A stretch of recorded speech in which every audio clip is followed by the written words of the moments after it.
கர்த்தருடைய நாமத்துக்கு ஸ்தோத்திரம் உண்டாவதாக. கடந்த நாளில் ராஜாக்களை பற்றிய காரியத்தில் ராஜாவுக்கு இருக்க வேண்டிய குண அதிசயங்கள் என்று ரெண்டு காரியத்தை சொன்னேன். ஒன்று, ராஜா கர்த்தர் மேல் நம்பிக்கை வைக்கிறார்.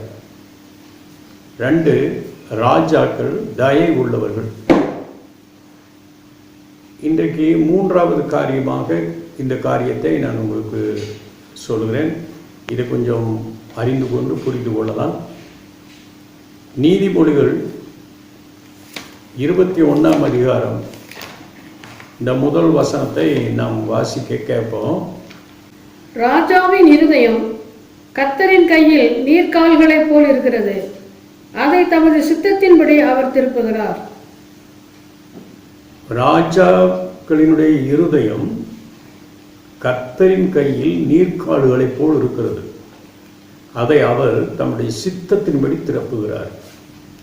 இந்த வார்த்தையை கவனிச்சோம்னா, தேவன் ராஜாக்களை தேவ சித்தப்படி செய்யும்படிதான் அவர்களை நடப்பிக்கிறார்.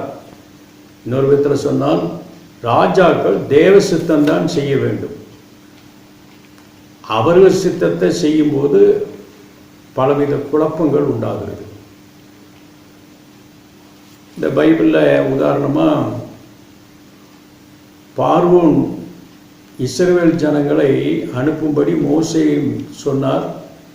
தேவன் மோசே அனுப்பினார். தேவ சித்தம் என்ன?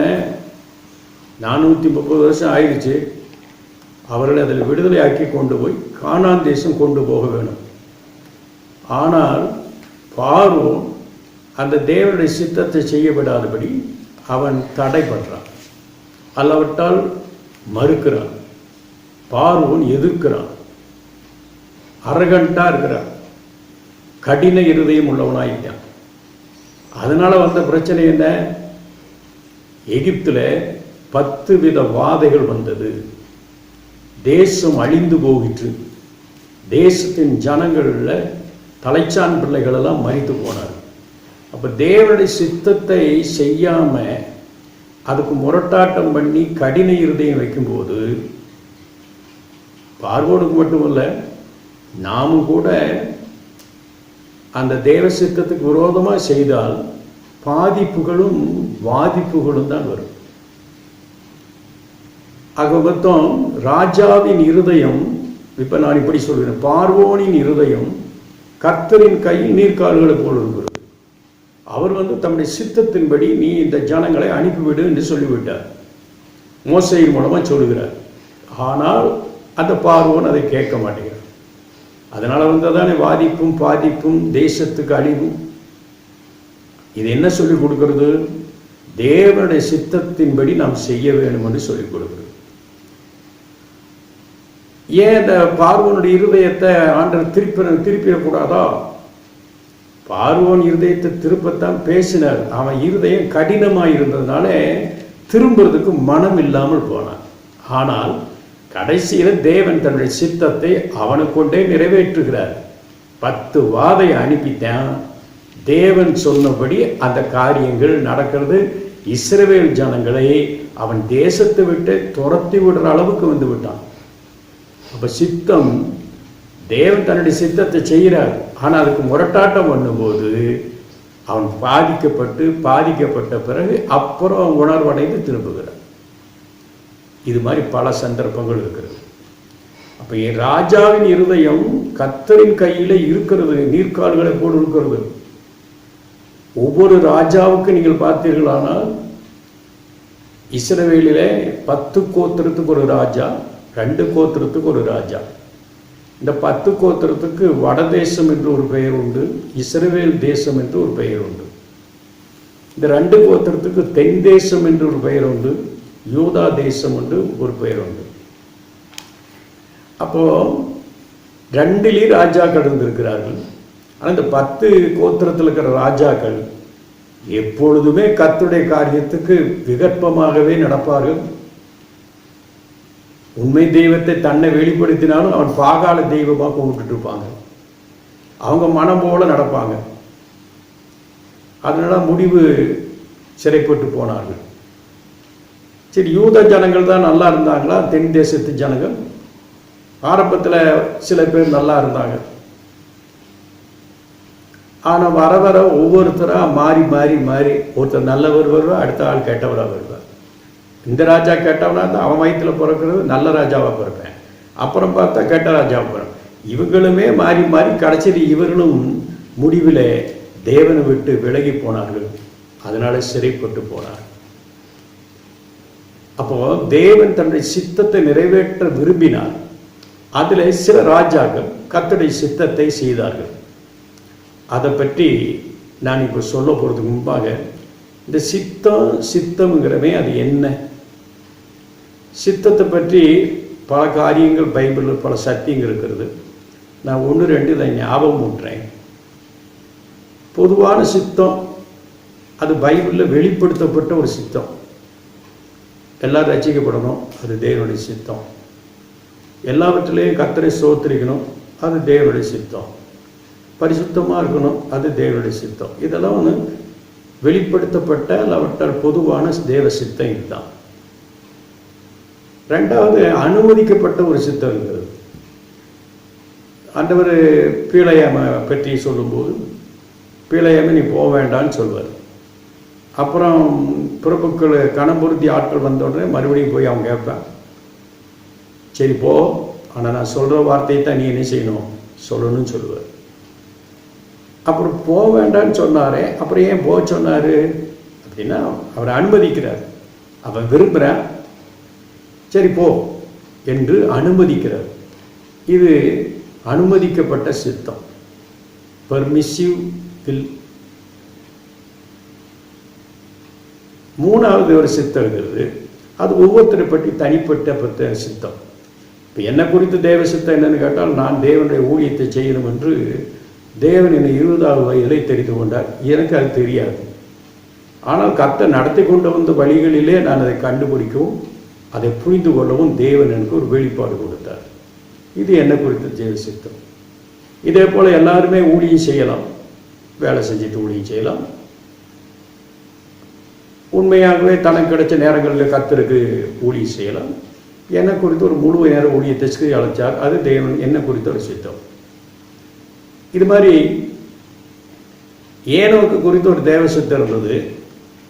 ஏனோக்கு அவன் 65 வயசு வரைக்கும், 65வது வயதில் அவருக்கு குமாரை பெற்றுக்கிட்டு 300 வருஷம் ஆண்டவரோட சஞ்சரிக்கிறான்.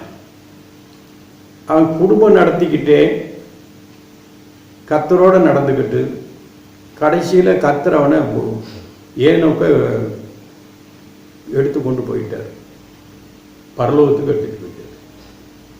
இவர் கல்யாணம் பண்ணி பிள்ளையெல்லாம் பெற்று தேவனோடு சஞ்சரித்து தேவனுடைய ராஜ்யத்துக்கு வர்றது அவரை குறித்த தேவ சித்தம்.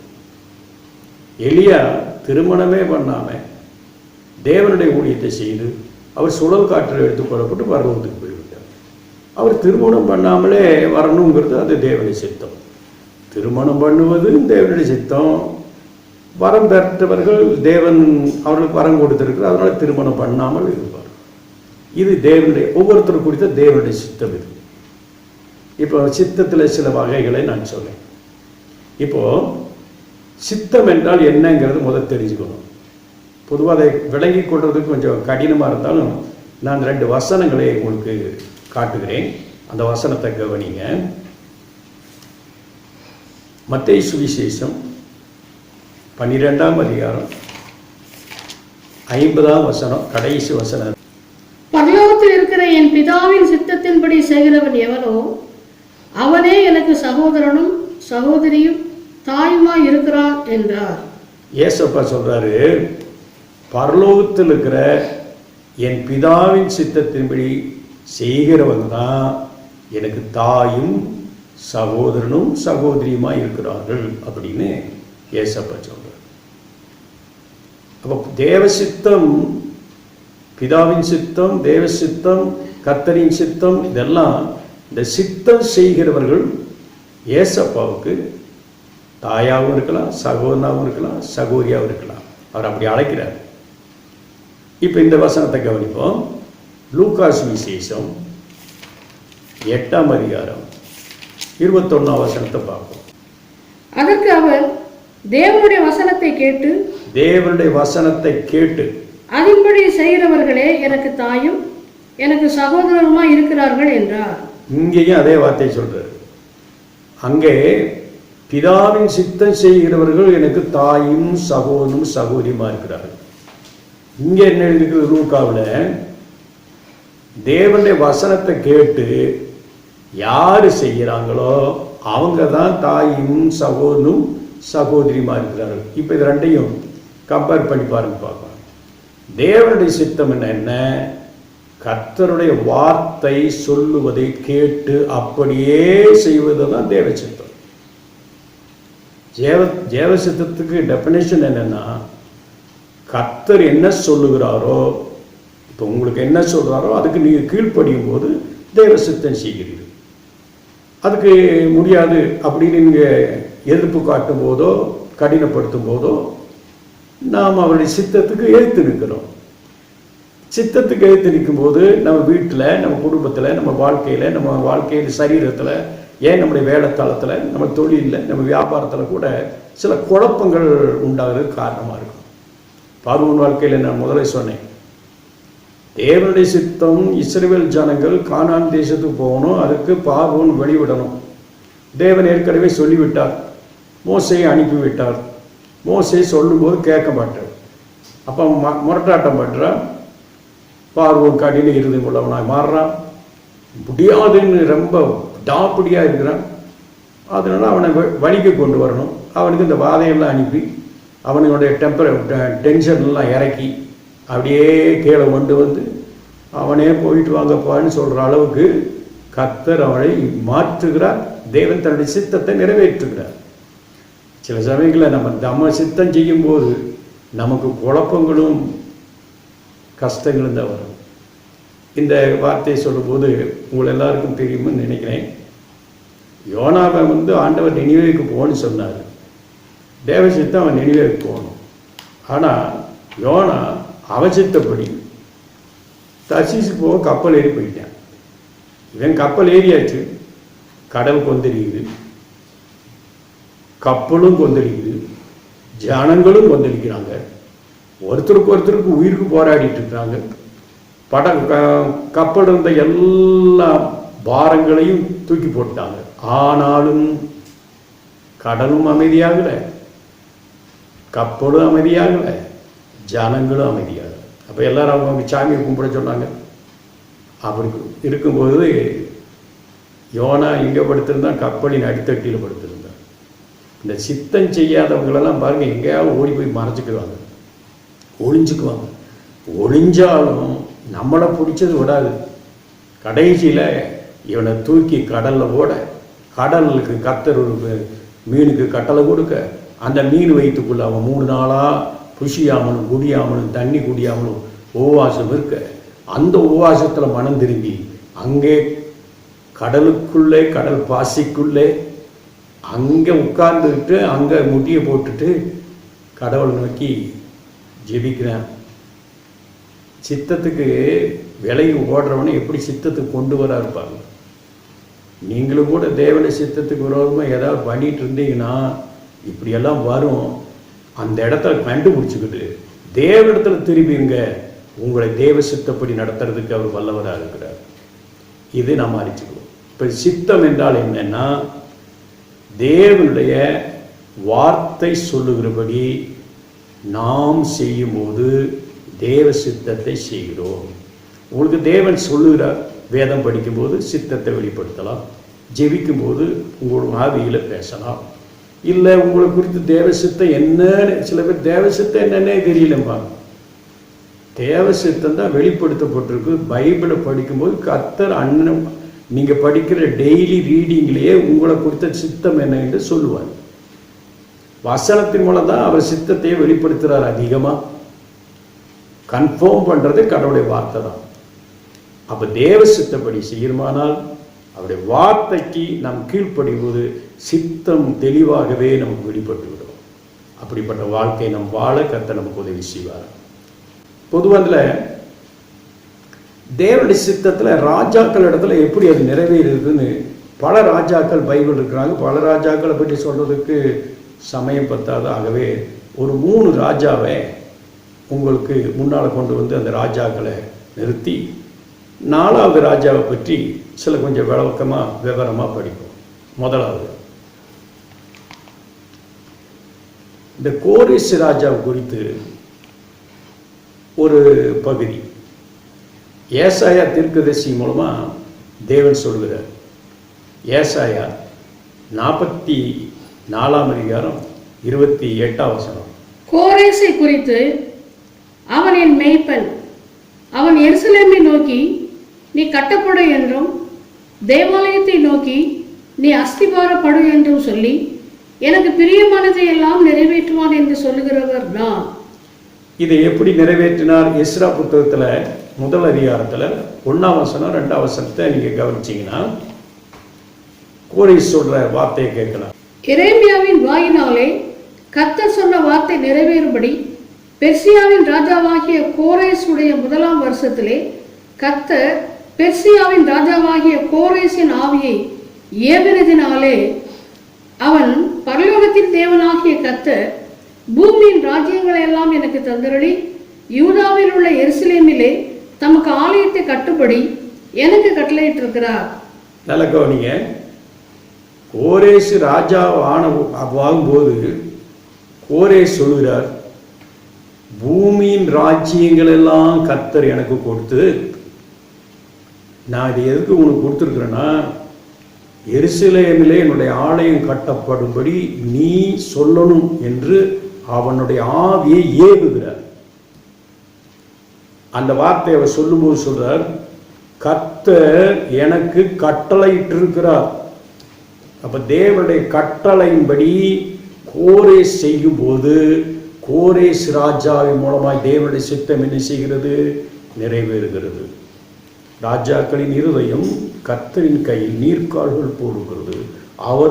அவருடைய சித்தத்தின்படி அந்த ராஜாவின் இருதயத்தை திருப்புகிறார். கோரேசு புரஜாதி ராஜா, இவகிட்ட கர்த்தர் சொல்றார், இவங்க செய்யணும். அப்போ கர்த்தர் ராஜாக்களுடைய உள்ளத்திலிருந்து பேசுகிற ஒரு சத்தியத்தை பார்க்கணும். இப்போ தேவன் தன்னுடைய சித்தத்தை அந்த மனுஷன் மூலமாய் பேசுவார், செயலாற்றுவார்.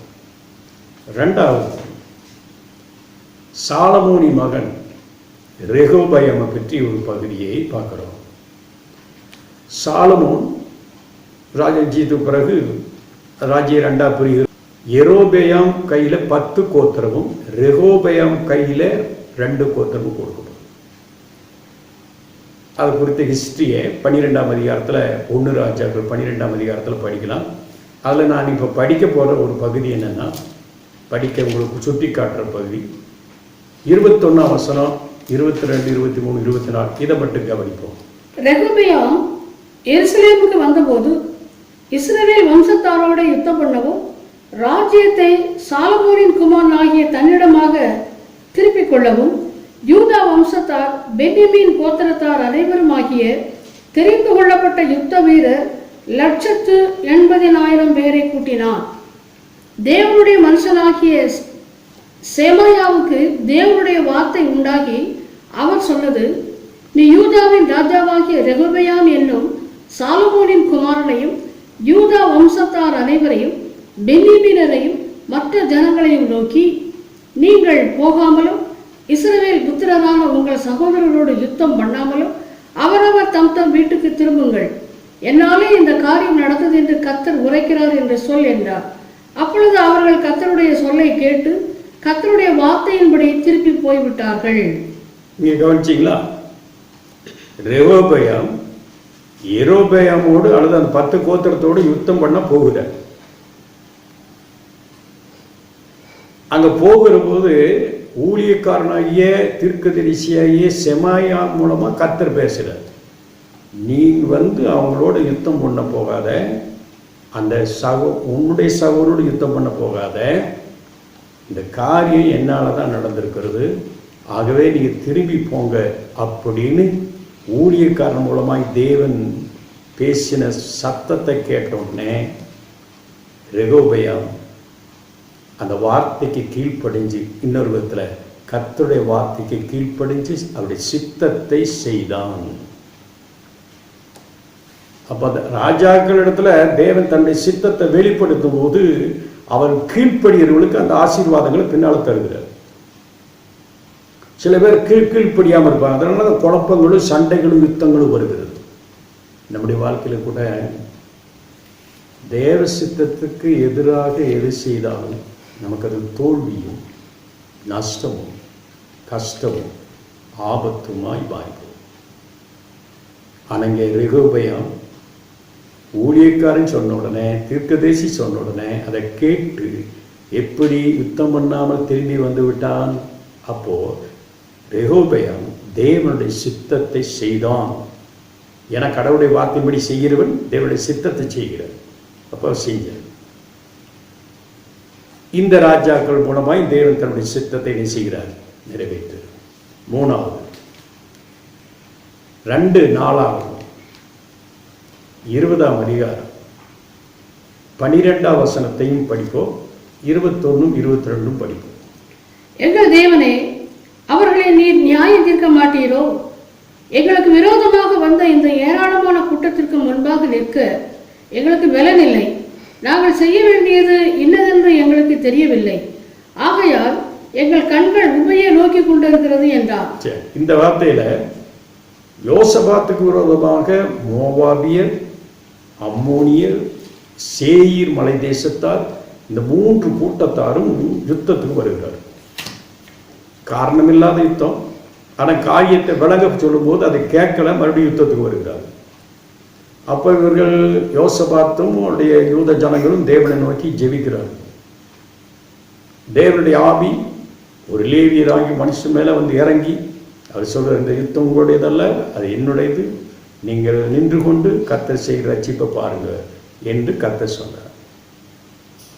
என்ன காரியம் என்பதை குறித்து விளக்கத்தை இந்த 21 22 சொல்கிறது. பின்பு அவன் ஜனத்தோட ஆலோசனை பண்ணி பரிசுத்தமுள்ள மகத்துவத்தை துதிக்கவும் ஆயுதம் அணிந்தவர்களுக்கு முன்னாக நடந்து போய் கர்த்தரை துதியுங்கள், அவர் கிருபை என்றும் உள்ளதென்று கர்த்தரை பாடவும் பாடகரை நிறுத்தினார். அவர்கள் பாடி துதி செய்ய தொடங்கின போது யூதாவுக்கு விரோதமாய் வந்து பதிவிருந்த அம்மோன் புத்திரரையும் மோவாபியரையும் சேயீர் மலை தேசத்தாரையும் ஒருவருக்கு விரோதமாய் ஒருவரை கர்த்தர் எழுப்ப பண்ணினதனால் அவர்கள் வெட்டுண்டு விழுந்தார்கள். கவனிச்சிங்களா இந்த வார்த்தையை? யுத்தத்துக்கு போகணும்னா ஆயுதம் அணிஞ்சவன் தான் முன்னால போகணும். ஆனால் கர்த்தர் தன்னுடைய சித்தத்தை யோசபாத்துக்கு லேவியர் மூலமா, ஆவியான மூலமா அவருக்கு சொல்லப்பட்டது. யுத்த மனுஷர்கள் போறதுக்கு முன்னால நல்ல கைத்தாளங்களை போட்டு பாடி துதிக்கிற கூட்டம் முன்னால போகும். இது நான் உங்களுக்கு சொல்லிக் கொடுக்கிற ஒரு சித்தம். துதிக்கணும். நீங்க துதிக்க ஆரம்பிச்ச உடனே யுத்த வீரர்கள் சும்மா இருக்கட்டும், நீங்க முன்னால போயிட்டே இருங்க. அங்க அந்த 3 பேருக்குள்ளேயும் ஒரு யுத்தம் கலக்கிற பண்ணி ஒருவரை ஒருவர் அவங்களே வெட்டி கொண்டுக்குவான், செத்து போவான். அவங்க செத்த பிறகு நீ போய் எல்லாத்தையும் கொள்ளையடிச்சுக்கோ என்று கர்த்தர் அந்த ஆவியானவர் வந்து இந்த லேவியின் மேல இறங்கி இந்த சத்தியத்தை யோசபாத்துக்கு சொன்னார். அப்ப இங்க என்ன கவனிக்கிறோம்? யோசபாத் தன்னுடைய புத்திப்படின்னா உடனே யுத்தத்துக்கு ஆளுகளை கூட்டிட்டு போயிருக்கலாம். ஆனா கர்த்தருடைய சித்தம் நீ துதிக்கணும். அன்புக்குரியவர்களே, சண்டை போடுறதுக்கு நமக்கு எதிராக வந்தால் நம்ம சண்டை போட வேண்டாம். நீங்க வீட்டில் உட்காந்து பாட்டு பாடி கர்த்தரை துதிங்க. உங்களுக்கு விரோதமாக எழும்புறவங்க அவங்களுக்குள்ளேயே கை கலந்து அவங்களே ஓடி போயிடுவாங்க. நீங்க எதுக்கு சண்டை போட போறீங்க? சில பேரெல்லாம் எதிர்த்து சண்டை போடுற ஆட்கள் நிறைய பேர் இருக்கிறாங்க. கடவுளுடைய பிள்ளைகள் நாம் சண்டை பண்ணுகிறவர்களாக இருக்கக்கூடாது. சண்டை அவங்க போடட்டும், நம்ம சும்மா இருப்போம். கர்த்தரிடத்தில் துதிப்போம், ஜெபிப்போம். தேவன் நமக்காக யுத்தம் பண்ணி நமக்கு ஜெயத்தை கொடுப்பார். இப்போ இந்த 3 ராஜாக்களை பார்த்தோம். கோரேசு ராஜாவுக்கிடத்துல தேவன் தன்னுடைய சித்தத்தை சொல்லியிருக்கிறார். நான் உனக்கு இந்த ராஜ்யத்தை கொடுத்த நோக்கமே இந்த தேவனுடைய ஆலயத்தை கட்டணும், ஆகவே நீ கட்டு என்று கட்டளை கொடுத்தார். அது தேவனுடைய சித்தம். ரெகோபெயாமுக்கு சொல்லுகிறார், நீ சகோதரோடு யுத்தம் பண்ண போகாது, இந்த காரியம் என்னால் நடந்தது, ஆகவே நீங்கள் திரும்பி போங்கள். அந்த வார்த்தையை கேட்டு ரெகோபெயாம் திரும்பி வந்து விட்டார். யோசபாத்துக்கு கர்த்தர் தன்னுடைய சித்தத்தை சொன்னார், அவர் அதைப்படி செய்தார், வெற்றி அடைந்தார். இப்போ தேவ சித்தம் செய்தது, தேவன் ராஜாக்களிடத்தில் தேவ சித்தத்தை நிறைவேற்றுகிறார். அது நிறைவேறுகிறது, அது வெற்றியாக முடிகிறது, அது ஆசீர்வாதமாக முடிகிறது, நன்மையாக முடிகிறது. நாமும் கூட தேவனுடைய சித்தம் செய்தால் அந்த ஆசீர்வாதம் நமக்கு உண்டாகும். நான் இப்போ விரிவாக சொல்ல வேண்டிய இன்னொரு ஆளை ஞாபகம் ஊட்டுறேன். அவர் நம்ம எல்லாரும் தெரிந்தவர். நான் ஏற்கனவே சொல்லி ஒரு முன்மாதிரியாக அவர் எடுத்து சொல்லுவேன். இன்னைக்கும் அவர் குறித்து சொல்கிறேன். அப்போஸ்தலர் நடவடிக்கைகள் 13ஆம் அதிகாரம் 36ஆம் வசனம்.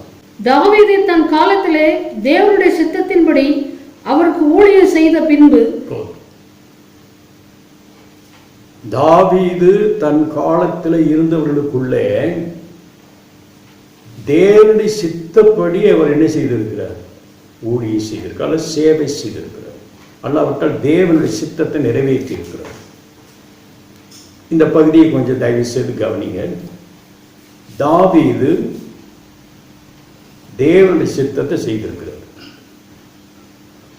தன் காலத்தில் நிறைய பேர் இருந்தாங்க, அவங்களாம் அவங்க சித்தம் செய்துட்டு வந்தாங்க. ஆனால் தாவீது மட்டும் தேவனுடைய சித்தத்தை செய்துட்டு வந்தார். நிறைய ராஜாக்கள் இருக்கிறாங்க, முந்தியும் வந்தாங்க பிந்தியும் வந்தாங்க. அவங்கவுங்க சில பேர் தங்களுடைய சித்தத்தை செஞ்சாங்க. இல்லை, இவங்க காலத்தில் இருந்ததுக்குள்ளே இருந்த மக்களுக்குள்ள எல்லாரும் அவங்கவுங்க சித்தம் செய்யும் போது தாவீது மட்டும் தேவனுடைய சித்தத்தை செய்து அவருடைய வாழ்க்கையில ஒரு நிம்மதியான நித்திரை அடைந்தார் என்று அந்த வார்த்தை சொல்கிறது. இப்போ தேவனுடைய சித்தத்தை நல்லா செஞ்சோம்னா முடிவு நல்ல முடிவாக என்ன செய்யும் இருக்கும். இப்போ தாவீதை குறித்து ஒரு சில வாரியங்களை நான் உங்களோடு பகிர்ந்து கொள்கிறேன். தாவீது ஒரு கருத்தாக சொல்கிறேன். அவர் எப்படி அந்த சித்தத்தை செய்கிறாருன்னு கவனிங்க. நீதிமொழிகள் 8ஆம் அதிகாரம் 17ஆம் வசனத்தையும்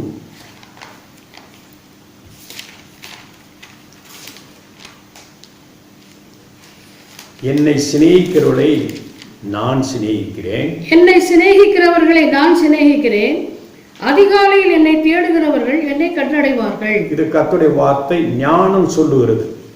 இந்த நீதிமொழிகள் 8ஆம் அதிகாரத்தில் ஞானம் கூப்பிடுகிறது இல்லையோ, ஞானம் சத்தமிடுகிறது இல்லையோன்னு சொல்லி ஞானத்தை பற்றிய காரியம். ஞானம் யாரு? ஞானமாகிய இயேசு, ஞானமாகிய தேவன். நம்முடைய தேவனத்தை அது குறிக்கிறது.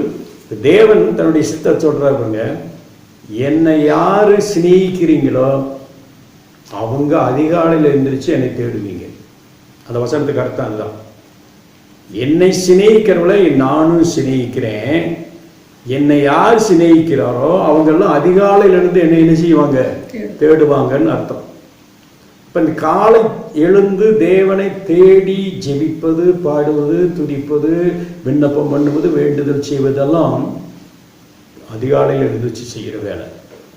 இப்போ இந்த அதிகாலையில் எழுந்து நாம் இந்த வேலையை செய்தால் இது தேவனுடைய சித்தம். நான் சொல்லுகிறது தேவனுடைய வார்த்தை சொல்லுது, ஞானம் சொல்லுகிறது, இது தேவனுடைய சித்தம். இப்போ இந்த சித்தத்தை தாவீது எப்படி செய்கிறார்னு 63ஆம் சங்கீதம் 1 வசனத்தை பாருங்க. நீர் என்னுடைய தேவன், நீர் என்னுடைய தேவன், அதிகாலமே உம்மை தேடுகிறேன். இப்ப தாவீது யார் சித்தத்தை செய்தார்? ஞானம் சொன்னபடி அதிகாலமே கர்த்தரை தேடுகிறார். தேவனே நீர் என்னுடைய தேவன், அதிகாலமே நான் உம்மை தேடுகிறேன். சங்கீதம் 5ஆம் சங்கீதம் 3ஆம் வசனத்தில் இப்படி சொல்கிறார், கர்த்தாவே கர்த்தாவே காலையில என் சத்தத்தை கேட்டருளுவீர். காலையில நீங்க என் சத்தத்தை கேட்பீங்க, காலையில உமக்கு நேரே வந்து ஆயத்தமாகி காத்திருப்பேன். இது தேவனுடைய கர்த்தரை தேடுவதில் தாவீது எப்படி சித்தம் செய்கிறார்? ஞானம் சொல்லாது, ஞானம் சொல்லுகிறது என்னை நீ நேசிச்சா காலையில் அதிகாலையிலிருந்து எனக்கு தேடு. அவர் சொல்றார், தேவனே நீ என்னுடைய தேவன், நான் அதிகாலமே உம்மை தேடுவேன் சொல்லி அவர் தேடுறார். நாமும் அப்படி தேடுவோம். கர்த்தரை தேடுவதற்கு ஒரு நன்மை என்ன செய்யாது? குறையப்படாது. அதே நீதிமொழி 8:35 என்னை கண்டடைகிறவன் கர்த்தரிடத்தில் என்ன செய்கிறான்? ஜீவனை பெறுகிறான், தயவை பெறுகிறான் என்று சொல்கிறார். என்னை கண்டடைகிறவன் ஜீவனை கண்டடைகிறான், ஜீவனை கண்டடைகிறான், கர்த்தரிடத்தில் தயவையும் பெறுவான். என்னென்ன தேவனை கண்டடையும் போது ஜீவனுக்குரியதான வாழ்வுக்குரியதான அத்தனையும் கர்த்தர் கொடுக்கிறார். ஜீவனை கண்டடைகிறோம்.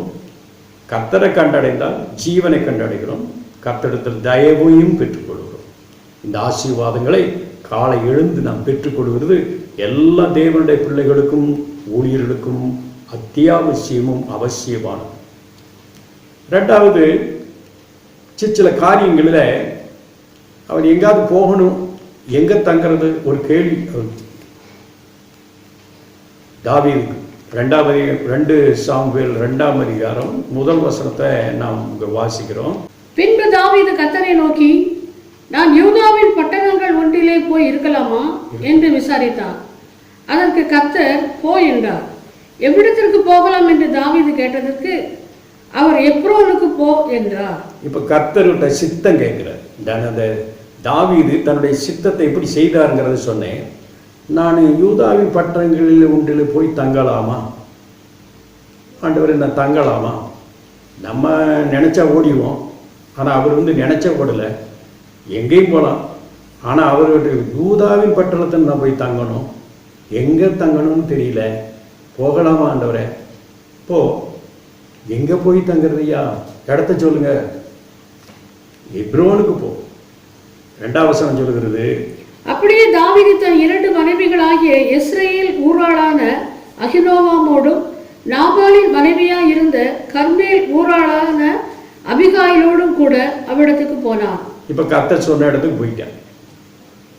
கவனிச்சிங்களா? நம்ம எந்த காரியத்தை செய்யும் போதும் போகலாமா, சித்தமாண்டவர் நான் போட்டுமா, பிரயாணம் பண்ணாலும் ஒரு இடத்துக்கு போனாலும் ஒரு காரியத்தை செய்தாலும் நாம் தேவனிடத்தில் கேட்டு விசாரித்தால் நமக்கு நல்ல வழியை உண்டு பண்ணி கொடுப்பார்.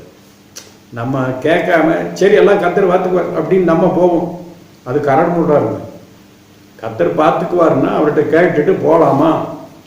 சில சமயத்தில் நம்மளா வைக்கும் பிரியப்பட்டு ஓடுவோம், நம்ம பார்க்க வேண்டிய ஆள் அங்கே இருக்க மாட்டார். நீங்கள் விசாரிச்சுட்டு போனால் இப்போ போக வேண்டாம், கொஞ்ச நேரம் கழிச்சு போ, இல்லை போ, அவனை கூட்டிகிட்டு வந்து சேர்க்குறேன். தேவனே எல்லா வேலையும் செய்வார். அப்போ தேவனிடத்தில் கேட்டு விசாரித்து போகணும். அவர் தேவனுடைய சித்தத்தை எவ்வொன்றிலையும் செய்கிறது நீங்கள் கவனிங்க. 3வது, யுத்தத்தில். இப்போ யுத்தம் வந்துருச்சு, இதை இப்படி படிப்போம். 2 சாமுவேல் 5ஆம் அதிகாரம் 16ஆம் வசனம் படிப்போம். பெலிஸ்தரோ வந்து ரெப்பாயும் பள்ளத்தாக்கிலே பரவி இருந்தார்கள். பெலிஸ்தருக்கு விரோதமாய் போகலாமா, அவர்களை என் கையில் ஒப்பு கொடுப்பீரா என்று தாவீது கர்த்தரிடத்தில் விசாரித்த போது கர்த்தர், போ, பெலிஸ்தரை உன் கையில் நிச்சயமாய் ஒப்பு கொடுப்பேன் என்று தாவீதுக்கு சொன்னார். தாவீது பாகால் பிராசீமுக்கு வந்து அங்கே அவர்களை முறியடித்து தண்ணீர்கள் உடைந்தோடுகிறது போல கர்த்தர் என் சத்துருக்களை எனக்கு முன்பாக உடைத்து ஓட பண்ணினார் என்று சொல்லி அதிநிமித்தம் அந்த ஸ்தலத்திற்கு பாகால் பிராசீம் என்று பெயரிட்டான். இந்த பகுதியில் பெலிஸ்தியர் தாவீது ராஜாவாகி விட்டார் என்று தெரிஞ்ச உடனே அவரை தேடும்படி வந்தார்கள். அதுக்கு மேலாக்கிற வசனங்கள் அப்படி சொல்கிறது, தேடும்படி வந்தார்கள். அப்போ ரெப்பாயிமில் பெலிஸ்தியர் கூடி யுத்தத்துக்கு வருகிறார். அப்போ தாவீது உடனே பட்டயத்தை எடுத்துக்கிட்டு ஆளுகளை கூட்டிகிட்டு யுத்தத்துக்கு போகல. ஆண்டவரே, இவங்க வந்திருக்காங்க, நான் யுத்தத்துக்கு போகலாமா? அவர் சொல்கிறார், போ. போனால் அங்கே யுத்தம் பண்ணினார், பெலிஸ்தியரை ஜெயித்து விட்டார். இன்னொரு விதத்தில், இன்னொரு இடத்துல 22ஆம் வசனத்திலிருந்து அதை பார்க்குறோம். பெலிஸ்தர் திரும்பவும் வந்து ரெப்பாயும் பள்ளத்தாக்கில் இறங்கினார்கள். தாவீது கர்த்தரிடத்தில் விசாரித்ததற்கு அவர், நீ நேராய் போகாமல் அவர்களுக்கு பின்னாலே சுற்றி முசுக்கட்டை செடிகளுக்கு எதிரே அவர்கள் மேல் பாய்ந்து முசுக்கட்டை செடிகளின் நுனிகளிலே செல்லுகிற இறைச்சலை நீ கேட்கும் போது சீக்கிரமாய் எழுப்பிப்போ, அப்பொழுது பெலிஸ்தரின் பாளையத்தை முறியடிக்க கர்த்தர் உனக்கு முன்பாக புறப்பட்டிருப்பார் என்றார். இப்ப இந்த வார்த்தைகளை கவனிங்க. முதல் போனார், யுத்தம் பண்ணி ஜெயிச்சிட்டார்.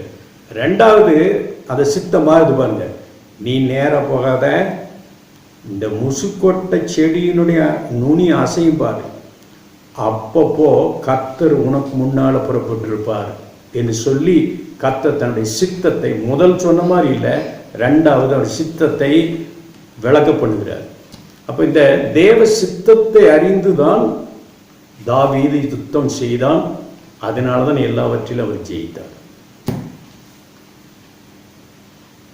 இப்ப நான் ஒரு காரியமா சொல்லிட்டு வந்தேன். கர்த்தரை தேடுறதுல தேவ சித்தம் செய்தார். ஒரு இடத்துல தங்கிறதுக்காக போகணும்னா அது தேவனுடைய சித்தத்தை செய்தார். யுத்தம் பண்றதுல தேவனுடைய சித்தத்தை செய்தார். நெருக்கமான ஒரு சூழ்நிலை ஒரு தடவை வந்தது. 1 சாமுவேல்ல 30ஆம் அதிகாரம் 6ஆம் வசனமும் 7ஆம் வசனமும் படிக்கிறோம். தாவீது மிகவும் நெருக்கப்பட்டான். அவனுக்கு ஒரு நெருக்கமான காலம் என்னன்னா, சிக்லாகில அமலேக்கே அவனுடைய மனைவி பிள்ளைகள்லாம் சிறை பிடிச்சி அந்த பட்டணத்தை சுட்டி வச்சுட்டு போயிட்டான். இவனோட சேர்ந்த 400 பேருடைய மனைவி பிள்ளைகளையும் பிடிச்சிட்டு போயிட்டான். எல்லா மிருக ஜீவனையும் கொள்ளையடிச்சிட்டு போயிட்டான். இந்த காரியமும் தீயை எரிஞ்சிருக்கிறது, பட்டணம் சிக்கலாக மக்களினால் சுட்டடிக்கப்பட்டிருக்கிறது. தாவீதோடு தான் 400 பேர் பார்த்தாங்க. முன்னால நான் கூட யுத்தத்துக்கு வரப்போய் என் பொண்டாட்டி பிள்ளைங்க எல்லாம் மிருக ஜீவெல்லாம் போச்சுன்னு சொல்லி 400 பேரும் இந்த தாவீது மேல கல்லெறியும்படி எண்ணம் கொள்கிறார்கள். அந்த நெருக்கத்தின் மத்தியில எல்லாரும் போல அவனும் மனைவி பிள்ளைகளை விட்டுட்டார். ஆனால் அவர்கள் இவருக்கு தலைவனாக இருக்கணும் விரோதமாக எழுப்புகிறார்கள். அப்போ அந்த நெருக்கப்பட்ட காலத்துல தான் கர்த்தரை நோக்கி பார்க்கிறார். நம்முடைய வாழ்க்கையில பல நெருக்கம் வரும். நம்ம கூட இருக்கிறவங்களே நமக்கு விரோதமாக எழுப்பலாம். அந்த நெருக்கம் வருகிற நேரத்துல அங்கேயும் இங்கேயும் ஓடாம அவரை இவரையும் தேடாம கர்த்தரை தேடினால் நமக்கு வெற்றி கிடைக்கும். தாவீது அப்படி கர்த்தரை தேடினான். எப்படி தேடினான்? 7ஆம் வசனம். தாவீது அகிமெலேக்கின் குமாரனாகிய அபியத்தார் என்னும் ஆசாரியரை நோக்கி, ஏபோத்தை என்னிடத்தில் கொண்டு வா என்றார். அபியத்தார் ஏபோத்தை தாவீதினிடத்தில் கொண்டு வந்தார். தாவீது கர்த்தரை நோக்கி, நான் அந்த தண்டை பின்தொடர வேண்டுமா? அதை பிடிப்பேனா என்று கேட்டான். அதற்கு அவர், அதை பின்தொடர், அதை நீ பிடித்து சகலத்தையும் திரும்பிக் கொள்வாய் என்றார். இப்ப கர்த்தர் தன்னுடைய ஆன்சர் அல்லது அவருக்கு வழியை சொன்னார். அவர் கேட்டதுக்கு பதில் சொன்னார். நீ பின்தொடர், போய் அதை நீ என்னென்னத்தை இழந்தியோ அதெல்லாம் திருப்பிட்டு வந்துடலாம் என்று சொன்னார். அதே மாதிரி போய் திருப்பிட்டு. அப்போ நெருக்கமான காலத்திலும் தாவீது தன்னுடைய தேவனுடைய சித்தத்தை தான் என்ன செய்கிறார் என்பதை நாம் அறிந்து கொள்வோம். இப்ப தேவ சித்தத்தை தாவீது தன் காலத்தில் இருந்தவர்களுக்குள்ள தேவனுடைய சித்தத்தின்படி அவன் சேவை ஊழியம் செய்தான். இப்ப இந்த 4 காரியத்தை நான் சொன்னேன். முதலாவது கர்த்தரை தேடுவதில்லை, 2வது எங்கே தங்குவது என்பதில்லை, 3வது யுத்தம் பண்ற இடத்துல, 4வது நெருக்கமான காலத்துல. இப்ப இந்த 2 காரியங்களை கவனிச்சுப்போம். இப்ப நாம் கடைசியா ஒரு வார்த்தைக்கு போகிறோம். 1 நாளாகமும் 28ஆம் அதிகாரம் 2ஆம் வசனத்திலிருந்து 2-3. அப்பொழுது ராஜாவாகிய தாவீது எழுந்திருந்து காலூன்றி நின்று, என் சகோதரரே, என் ஜனமே, நான் சொல்வதை கேளுங்கள். கர்த்தருடைய உடன்படிக்கை பெட்டியும் நமது தேவனுடைய பாதபடியும் தங்குவதற்கு ஒரு ஆலயத்தை கட்ட நான் என் மனதிலே நினைத்து கட்டுகிறதற்கு ஆயத்தமும் பண்ணினேன். ஆனாலும் தேவன், நீ என் நாமத்திற்கு ஆலயத்தை கட்ட வேண்டாம், நீ யுத்த மனுஷனாயிருந்து இரத்தத்தை சிந்தினாய் என்றார். இப்போதும் இஸ்ரவேல் அனைத்தின் மேலும் என்றைக்கும் ராஜாவாய் இருக்க இஸ்ரவேலின் தேவனாகிய கர்த்தர் என் தகப்பனுடைய வீட்டாரில் எல்லாம் என்னை தெரிந்து கொண்டார். அவர் யூதாவையும் யூதா வம்சத்தில் என் தகப்பன் குடும்பத்தையும் தலைமையாக தெரிந்து கொண்டு என்னை எல்லா இஸ்ரவேலின் மேலும் ராஜாவாக்க என் தகப்பனுடைய குமாரருக்குள் என் மேல் பிரியம் வைத்தார். கர்த்தர் எனக்கு அநேகம் குமாரரை தந்தருளினார். ஆனாலும் இஸ்ரவேலை ஆளும் கர்த்தருடைய ராஜ்யபாரத்தின் சிங்காசனத்தின் மேல் உட்காருகிறதற்கு அவர் என்னுடைய எல்லா குமாரரிலும் என் குமாரனாகிய சாலமோனை தெரிந்து கொண்டு அவர் என்னை நோக்கி, உன் குமாரனாகிய சாலமோனே, என் ஆலயத்தையும் என் பிரகாரங்களையும் கட்டக்கடவன். அவனை எனக்கு குமாரனாக தெரிந்து கொண்டேன், நான் அவனுக்கு பிதாவாய் இருப்பேன். இப்போ தேவன் சொல்றாரு, தாவீது கடவுள் மேல் இருக்கிற ஆசையில ஆண்டவருக்கு ஒரு ஆலயம் கட்டணும்னு ஆசை வந்து விட்டது. அவன் செய்யணும்னு விரும்புகிறான். அதுக்கான எல்லாம் சௌதரித்து வச்சு அந்த ஆயத்தம் பண்ணும்போது கர்த்தர் சொன்னார், நீ ஆலயம் கட்டக்கூடாது, நீ யுத்த மனுஷனாக இருந்தால் நிறைய ரத்தம் சிக்கி ஆகவே நீ ஆலயம் கட்டக்கூடாது. உன்னுடைய கற்பப்பிறப்பாக இருக்கிற உன்னுடைய மகன் வந்து ஆலயத்தை கட்டுவான். இப்போ அவன் சித்தம், தாவீது சித்தம் ஆலயம் கட்டணும், கர்த்தருடைய சித்தம் நீ கட்டக்கூடாது, சாலமோன் தான் கட்டணும் என்று. அப்போ தேவனுடைய சித்தத்தை அவருக்கு சொன்ன உடனே அந்த சித்தத்தை அறிந்த பிறகு இப்போ 12ஆம் வசனம் 11, 12 படிப்போம். தாவீது தன் குமாரனாகிய சாலமோனுக்கு மண்டபமும் அதன் அறைகளும் அதன் பொக்கிஷ சாலைகளும் அதன் மேல் வீடுகளும் அதன் உள் அறைகளும் கிருபாசன ஸ்தானமும் இருக்க வேண்டிய மாதிரியையும்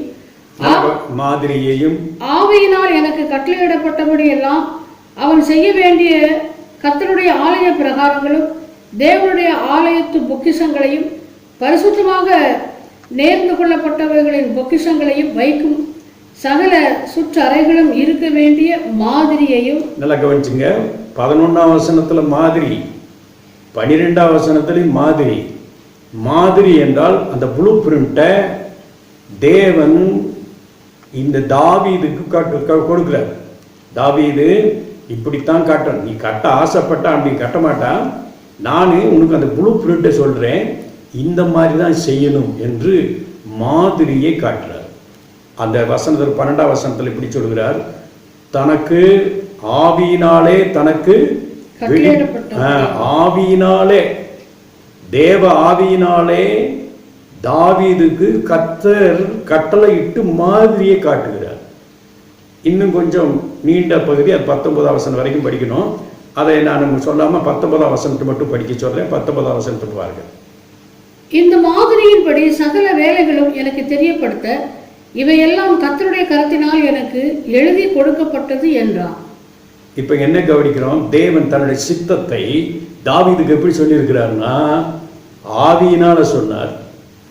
இப்ப கரத்தினால எழுதி மாதிரி ப்ளூ பிரிண்ட் போட்டு தாவீதுக்கு கட்டளை கொடுத்து சொல்லி கொடுக்கிறார். அப்ப தேவன் தன்னுடைய சித்தத்தை சாலமோன் தான் செய்யணும், ஆனா நீ ஆசைப்பட்ட, அதனால இதை எப்படி செய்யணுங்கிறத பொன் குத்து விளக்கு, மேஜை, தூபகரண்டி, பலிபீடம் எல்லாம் எப்படி செய்யணும் என்று அதையும் சொல்லுகிறார்.